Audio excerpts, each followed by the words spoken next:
스토리 메이커스. 혹시 기침이 나시는 분 안 계십니까?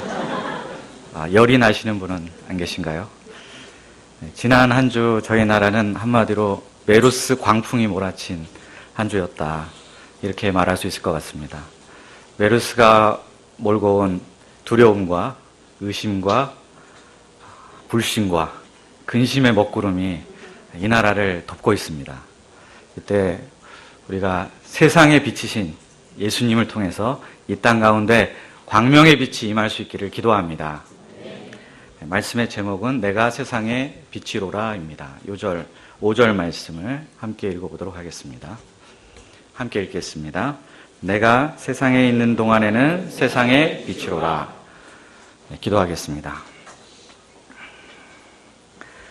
사랑이 많으신 아버지 하나님, 우리가 살고 있는 이 현실은 죄로 인해서 오염된 어두운 현실을 지나며 날마다 눈물 골짜기를 통과할 수밖에 없습니다.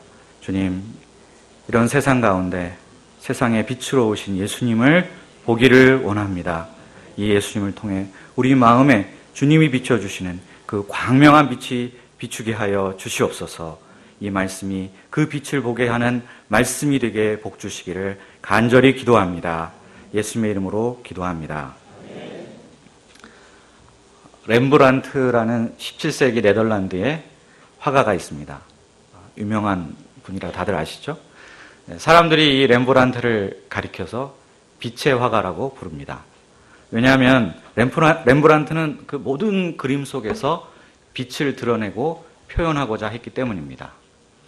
그런데 렘브란트가 빛을 그리기 위해서 선택한 수단이 놀랍게도 어둠입니다.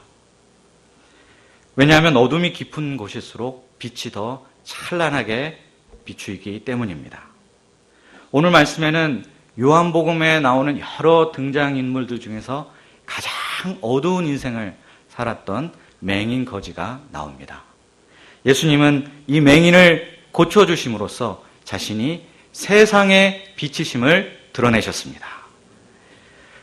우리의 주변 현실 역시 어둡습니다. 그러나 그럴수록 빛 대신 주님은 우리 가운데 더욱 찬란히 빛을 발하실 것입니다. 우리가 오늘 말씀을 통해서 주님의 빛을 받아 생명의 빛으로 충만한 인생을 살 수 있기를 간절히 기도합니다. 1절을 보십시오. 예수님께서 제자들과 함께 길을 가실 때였습니다. 제자 중 하나가 소리쳤습니다. 와, 이 빨간 장미꽃 좀 보세요. 와, 세상에 이렇게 예쁠 수가 있나? 이때 또 다른 제자가 말했습니다. 그런데 이 제기동은 어떻게 10년이 지나도 하나도 변한 게 없네. 그렇지 않아? 하지만 나머지 제자들은 각자 자기 스마트폰에서 원빈과 이나영의 결혼 소식을 검색하느라 너무 바빠 아무런 반응을 보이지 않았습니다. 이때 예수님께서 갑자기 가던 길을 멈추셨습니다. 거기에는 거지 한 사람이 서 있었습니다. 그의 눈에는 짙은 색의 선글라스가 끼어져 있었고 입에는 하모니카가 물려 있었습니다. 하모니카에서 울려나오는 노랫가락은 구슬피기 그지 없었습니다. 그 노래의 가사는 다음과 같았습니다. 울게 놔두오 내 슬픈 운명, 한숨 짓네 나 자유 위에 고통의 끈을 끊어주소서. 내 이 큰 고통 다 끊어주소서. 자비를 내려 다 끊어주소서. 뮤지컬 파리넬리에 나오는 울게 하소서라는 노래입니다. 선천성 맹인이었던 그는 지금까지 단 한 번도 빛을 본 적이 없었습니다. 5월의 장미꽃이 얼마나 빨갛고 예쁜지 볼 수가 없었습니다. 하늘이 얼마나 푸르고 또 저 구름은 얼마나 하얀 색깔인지 그는 느낄 수가 없었습니다. 자기를 낳아준 엄마의 얼굴을 너무 보고 싶었지만 단 한 번도 본 적이 없었고 자기 자신의 얼굴마저도 볼 수 없었습니다. 그의 삶 전부는 온통 이렇게 컴컴한 어둠이라는 감옥에 갇혀 있었습니다. 만약 이 사람이 오늘날 태어났다면 마사지사라도 했을 텐데 당시에는 길거리에서 구걸하는 거지가 되는 길 외에는 다른 길을 택할 수 없었습니다. 당시의 의학기술로는 이 맹인이 다시 눈을 뜨게 될 가능성은 전혀 없었습니다. 맹인이 보지 못하는 것은 이 세상의 모습만이 아니었습니다. 또한 이 맹인에게는 아무런 희망이 보이지 않았습니다. 미래도 보이지 않았습니다. 마치 그는 고통받기 위해서 이 세상에 태어난 사람처럼 보였습니다. 내 인생에 도대체 무슨 의미가 있고 무슨 목적이 있는지 전혀 볼 수가 없었습니다. 이렇게 희망 없는 인생이지만 목구멍에 밥 한 술이라도 넘기기 위해 오늘도 그는 늘 가던 자리에 나와서 구걸을 하고 있었습니다. 인기척을 느낀 맹인 거지는 예수님 일행을 향해서 노래를 멈추고 손을 뻗었습니다. 이보시오! 한 푼만 도와줍시오! 한 푼만! 조금 전까지만 해도 원빈과 이나영 소식에 희낙낙했던 제자들의 얼굴이 갑자기 굳어졌습니다. 제자들은 각자 자기 주머니 속에서 뭐 줄 게 없을까 하고 뒤져봤는데 나오는 것은 교통카드뿐이었습니다. 결국 총무를 맡고 있던 가론 유다가 돈꾀에서 몇 푼을 꺼내 깡통에 땡그랑 하고 넣어주었습니다. 하지만 제자들의 마음은 여전히 불편했습니다. 이 얼마 되지 않는 푼돈이 도대체 이 맹인에게 얼마나 도움이 될까 싶었습니다. 세상을 위해서 선한 일을 한번 해보겠다는 그런 푸른 꿈을 가슴에 안고 제자 생활을 시작했지만 정작 이 현실 속에서는 할 수 있는 일이 아무것도 없었습니다. 손발에서 힘이 쭉 빠져나가는 것 같았습니다. 마치 거대한 블랙홀이 주변의 모든 빛을 다 빨아들이듯이 이 맹인거지의 깊은 어두움이 제자들을 빨아들이고 있었습니다. 평소에 제자들은 주로 오늘 저녁에 뭘 먹을까? 오늘 저녁에는 일밤을 볼까? 런닝맨을 볼까? 이런 거 가지고 고민을 했습니다. 그러나 이 맹인거지가 처한 현실을 목격한 제자들은 심각한 철학적, 신학적 고민에 빠져들지 않을 수 없었습니다. 그 고민이 무엇이었습니까? 2절을 보십시오. 우리 2절 말씀을 다 함께 읽어보도록 하겠습니다. 시작. 제자들이 물어 가로되 랍비여 이 사람이 맹인으로 난 것이 누구의 죄로 인함이니까? 자기니까 그 부모이니까? 당시의 유대인들은 어떤 사람에게 질병이나 장애가 생긴 것은 모두 다 죄 때문이다 라고 믿고 있었습니다. 그런데 이 맹인의 경우에는 자기 죄 때문이다 라고 말하기가 좀 곤란했습니다. 왜냐하면 날 때부터 맹인이었기 때문입니다. 물론 어머니 태 속에 있을 때 죄를 저질렀다. 이렇게 주장할 수도 있고 또 실제로 당시에 그렇게 가르치는 랍비들도 있었다고 합니다. 하지만 태아가 죄를 지어봐야 무슨 죄를 얼마나 지을 수 있겠습니까?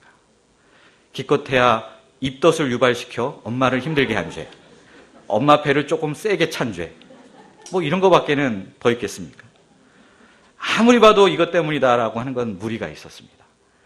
그러면 부모의 죄 때문인가? 라고 물을 수 있습니다. 하지만 부모의 죄 때문이다 하면 이 맹인 입장에서는 보면 너무 억울한 일입니다. 왜 자기가 저지르지도 않은 일에 대해서 그 징벌은 대신 다 뒤집어 써야 된단 말입니까? 왜 나만 이런 죄 많은 부모 밑에서 태어나야 했는지 납득을 할 수가 없습니다.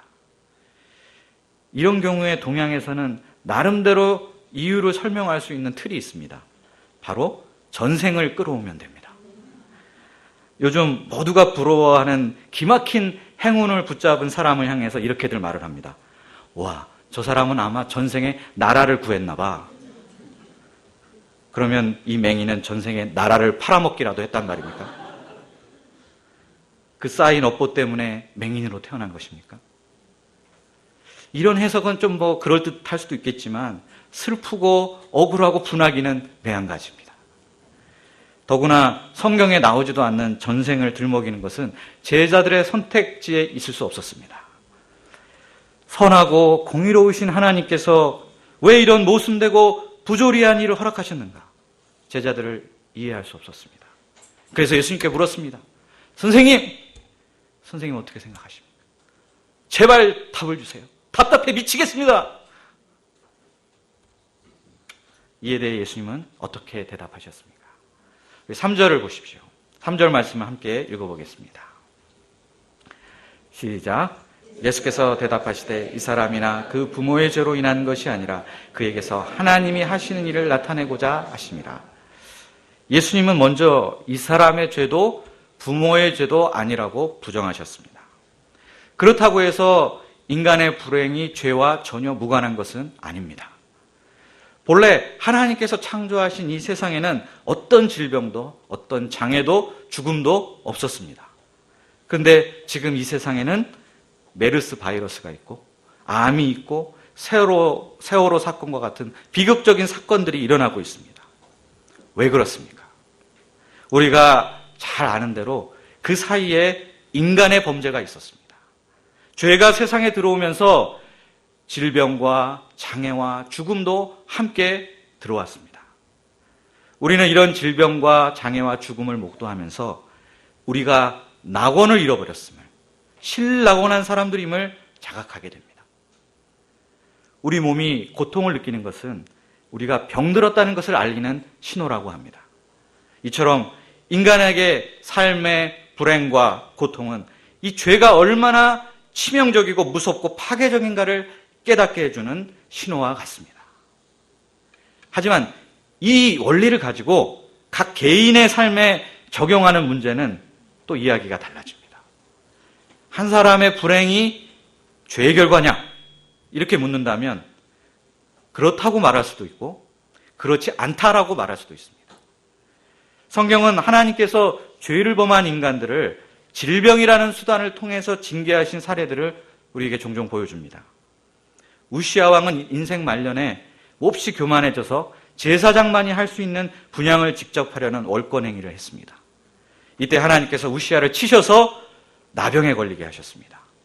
또 복음서에 나오는 그 침상채 들려온 중풍병자 역시 예수님께서 그에게 먼저 죄사함을 선포하신 것을 볼 때 그의 질병의 원인은 죄가 원인이 되어 중풍병에 걸렸을 가능성이 큽니다. 그러면 또 모든 질병이나 인간적인 불행이 다 누군가의 특정한 죄 때문이다. 이렇게 말할 수 있을까요? 그렇지가 않습니다. 욥기를 보십시오.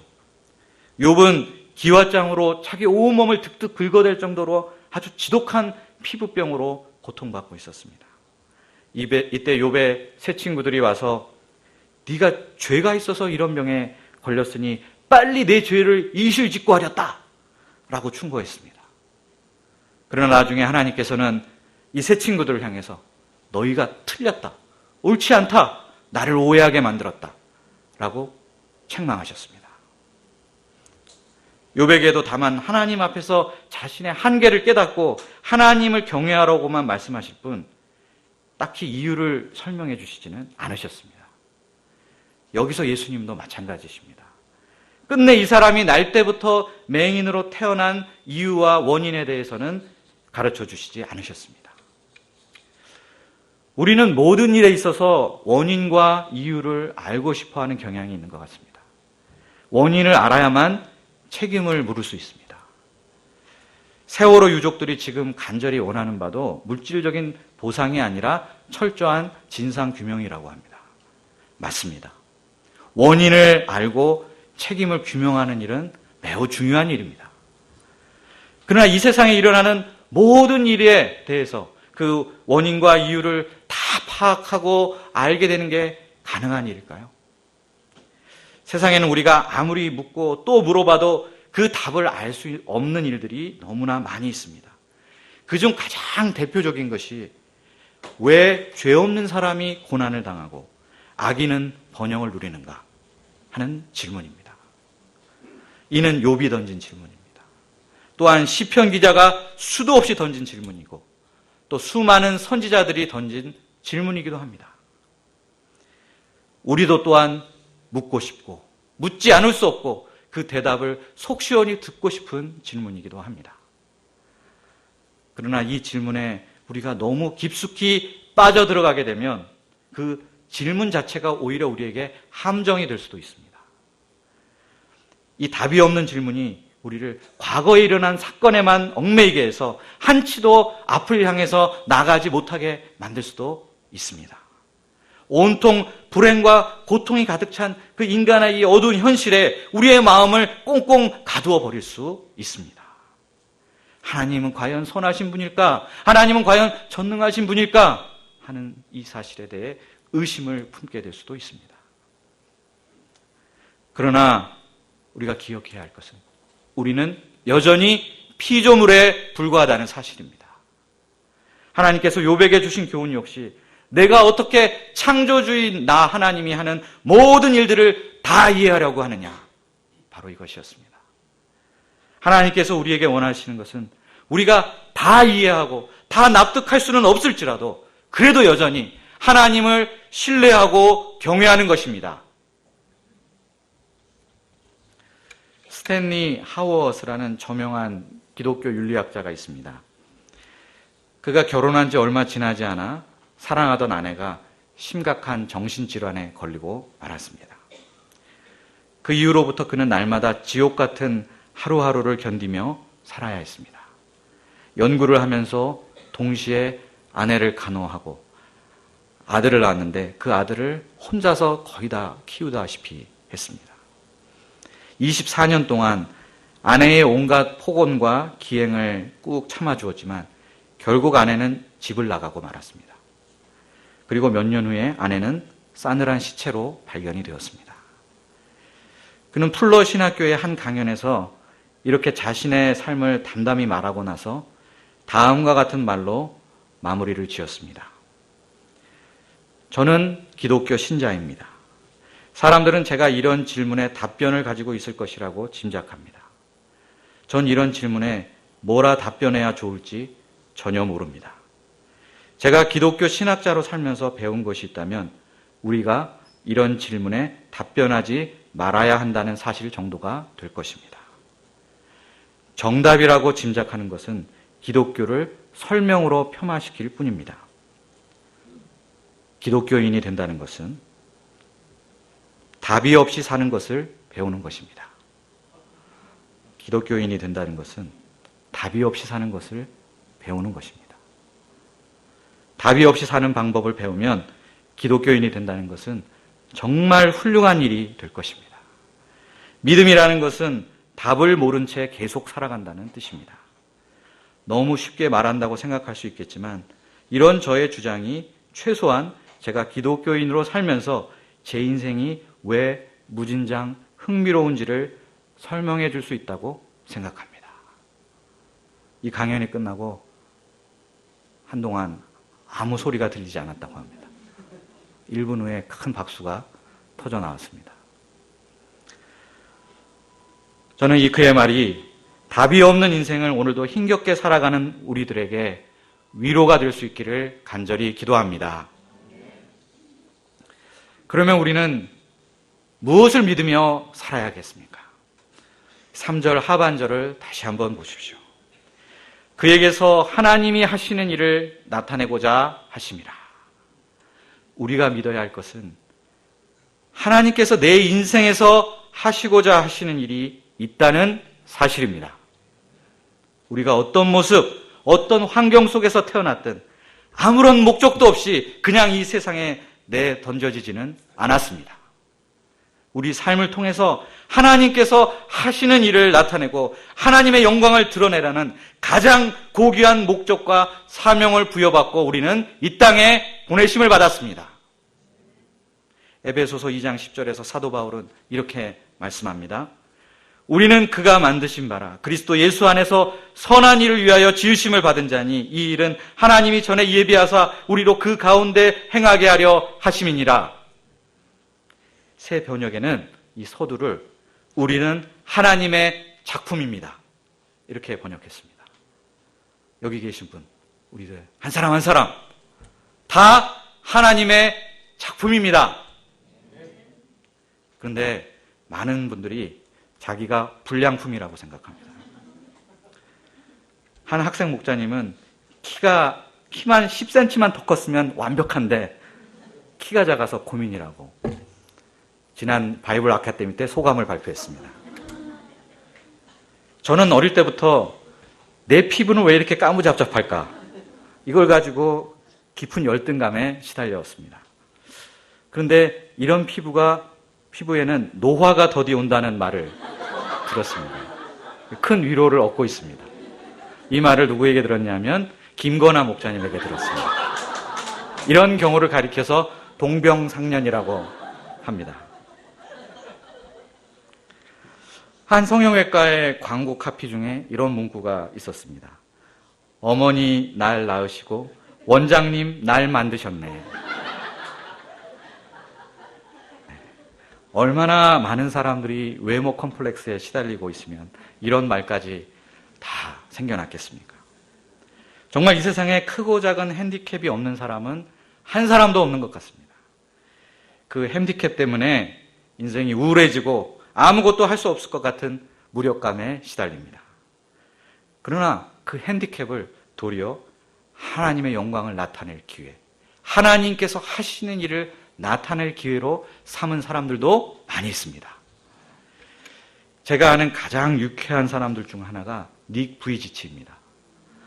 근데 잘 아시다시피 그는 팔다리가 없고 몸통에 머리만 이렇게 달려 있습니다. 딱 보면 성냥 이런 게 이제 떠오릅니다. 그가 어렸을 때 하나님이 전능하시니까 자신에게 팔다리가 생기게 해달라고 믿고 기도했다고 합니다. 하나님께서 그의 기도를 들어주실 줄로 확신하고 미리 신발까지 다 사다 놨다고 합니다. 그런데 팔다리는 생기지 않았습니다. 하나님께 대한 회의가 생겼고 삶에 대한 절망이 생겼습니다. 그러던 중 27살이 된 어느 날 문득 한 꿈을 꾸었다고 합니다.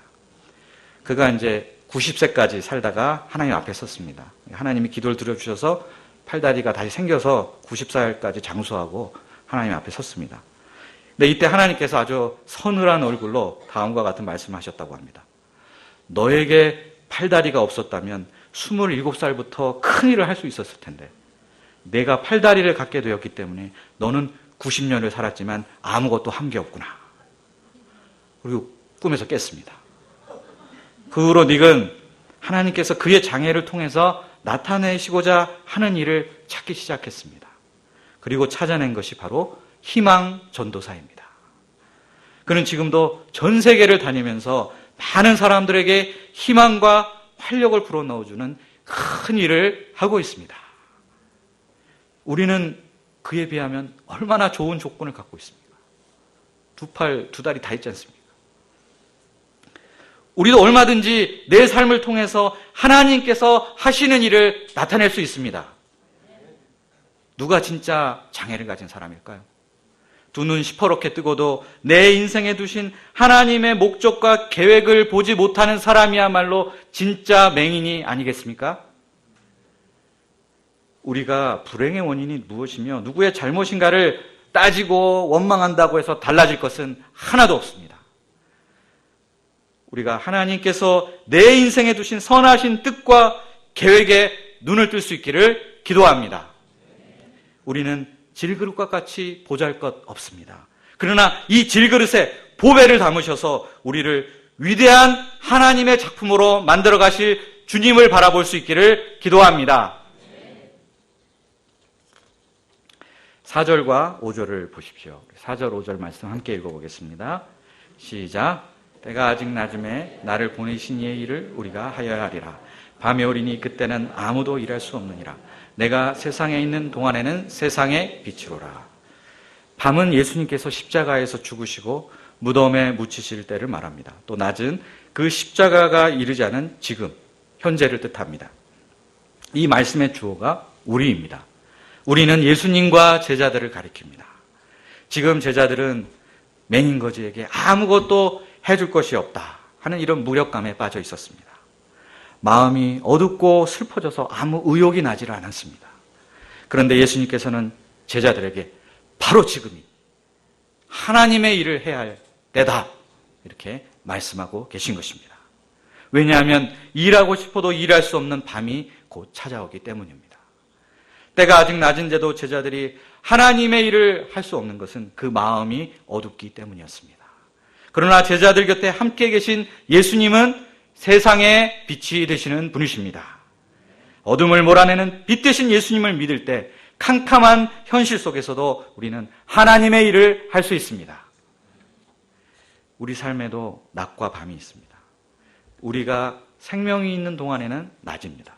그러나 언젠가는 밤이 찾아옵니다. 죽음이 찾아와 무덤 속에 들어가야 할 때가 옵니다. 그때에는 일을 하고 싶어도 할 수가 없습니다. 왜 이렇게 인생을 쓸데없는 일에 허비했을까 뒤늦게 후회해봐도 아무 소용이 없습니다. 아직 우리에게 생명이 있는 동안, 일을 할 수 있는 힘이 남아있을 때 우리는 열심히 하나님의 일을 해야만 합니다. 그런데 많은 사람들이 이 소중한 시간들을 아무 생각 없이 흘려보내고 있습니다. 얼마든지 하나님의 일을 할 수 있는 사람들이 그냥 손을 놓고 있습니다. 왜 그렇습니까?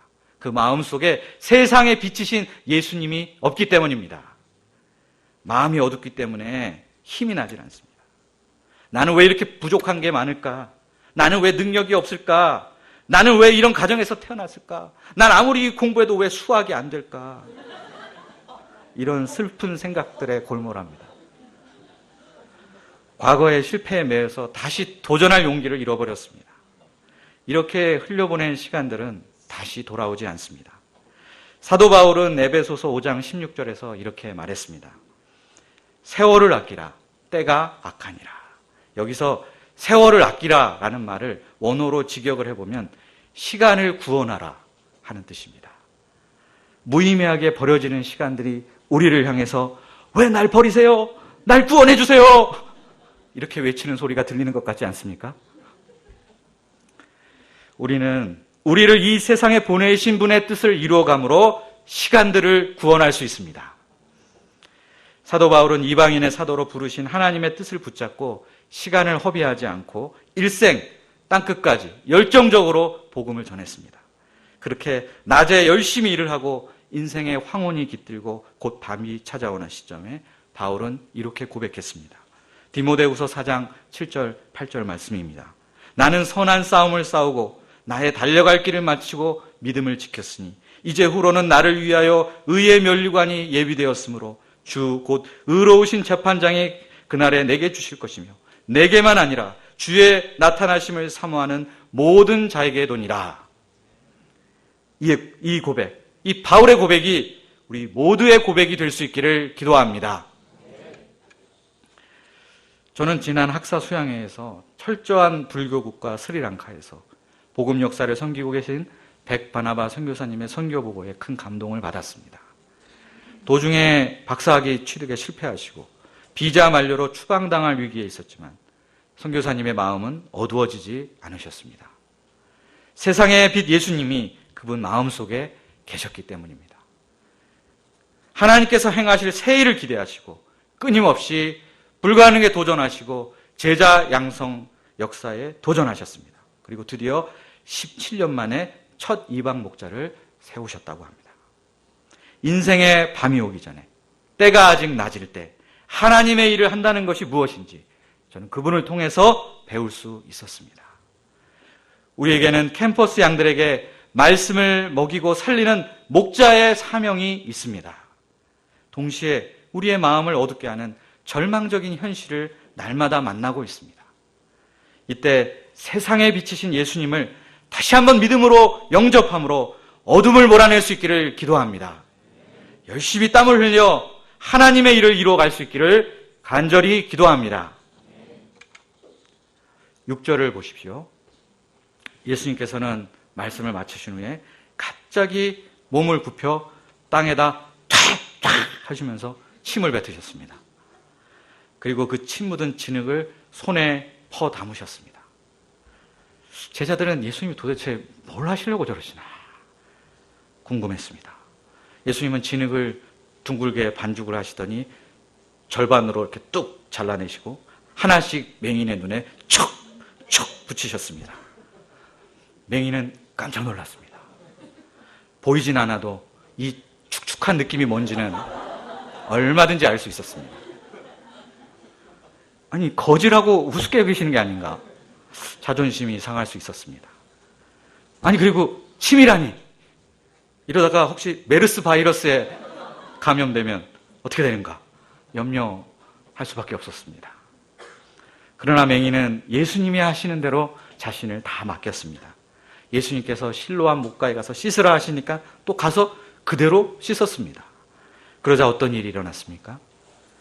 눈이 밝아졌습니다. 찬란한 빛이 이 맹인의 눈에 쏟아져 들어왔습니다. 위를 올려다보니 와, 이게 푸른 하늘색이구나. 구름의 흰색이 바로 이런 색깔이구나. 감탄이 흘러나왔습니다. 옆을 보니 5월의 빨간 장미가 얼마나 예쁜지 생전 처음 느낄 수 있었습니다. 그리고 어서 실로암 목가에 달려가서 그 물에 자기 얼굴을 비춰보았습니다. 상상했던 것보다는 좀 못생겼지만 그런대로 괜찮은 얼굴이었습니다. 그리고 다시 돌아와 나의 눈을 뜨게 해주신 예수님의 얼굴을 보았습니다. 전 이 소경이 부럽습니다. 생애 처음 본 얼굴이 예수님입니다. 얼마나 큰 영광입니까?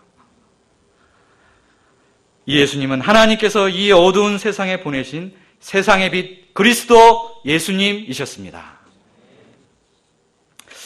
여기서 맹인이 가서 씻은 연못의 이름이 실로암이라는 사실이 의미심장합니다. 실로암이란 보냄을 받았다는 뜻입니다. 실로암은 하나님께서 보내신 분, 곧 예수님을 상징합니다.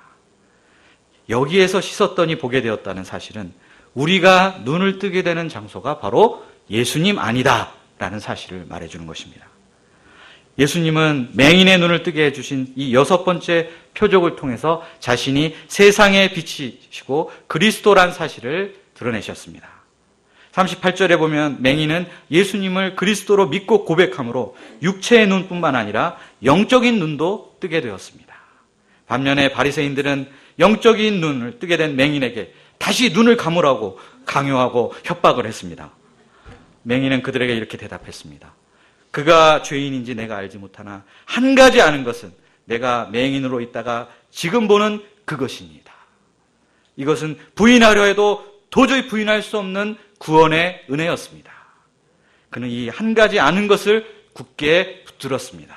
이때 그는 이 어두운 세상에 빛을 비추는 빛의 증거자가 될 수 있었습니다. 하지만 바리새인들은 두 눈은 멀쩡했지만 예수님이 누구신지 전혀 알지 못하는 영적인 맹인들이었습니다. 제자들 역시 맹인을 보고 혼돈과 어둠 속에 빠져들어갔을 뿐이지 그에게서 하나님께서 하실 일을 보지 못했다는 점에서 그들도 영적 맹인들이었습니다. 또 지금은 하나님의 일을 해야 할 낮이라는 것을 보지 못했다는 사실에서 또한 맹인과 같았습니다. 이들뿐 아니라 지금 온 세상이 어둠 가운데 있습니다. 요한복음 1장 4절은 말합니다. 그 안에 생명이 있었으니 이 생명은 사람들의 빛이라. 이 세상은 빛 대신 예수님을 절실히 필요로 합니다. 캠퍼스 역시 이 예수님의 생명의 빛이 절실히 필요한 곳입니다. 내 인생에 두신 절대적 의미와 목적을 모르는 양들, 남들과 끊임없이 비교해가면서 열등감과 슬픔에 빠져있는 양들, 젊은 날의 이 황금 같은 시간을 무의미하고 헛된 일에 다 허비해버리고 있는 양들에게는 예수님의 빛이 절대적으로 필요합니다. 그래서 우리는 양들이 눈을 뜰 수 있는 실로암 연못을 준비하고 있습니다. 바로 2015년 여름 수양회입니다. 맞죠? 네. 수양회를 통해서 말씀의 진흙, 기도의 침을 발라서 눈에 붙이고 성령으로 씻음을 받으면 어떤 영적 맹인이라도 다 눈을 뜰 수 있습니다.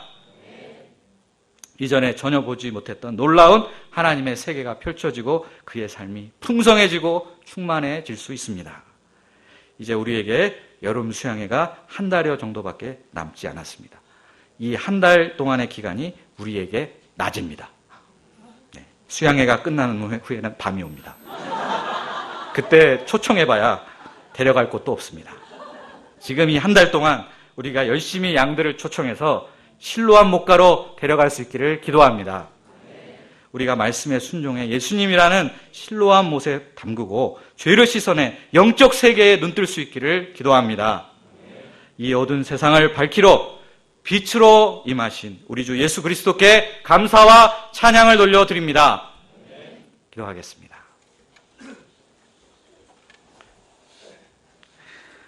사랑이 많으신 아버지 하나님 감사합니다. 죄의 무거운 저주 가운데 일생 죽음의 종로를 타며 어두운 인생을 살 수밖에 없던 저희들을 긍휼히 여기시고 세상의 빛 예수님을 이 땅 가운데 보내주심을 감사드립니다.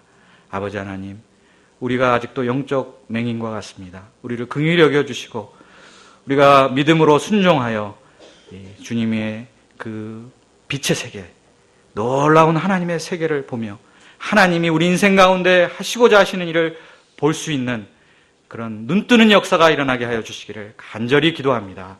주님, 수양회 통해서 이런 눈뜨는 역사가 우리 가운데 흥황하게 일어날 수 있도록 도와주시고 역사하여 주시옵소서. 예수님의 이름으로 기도합니다. 다 함께 찬송가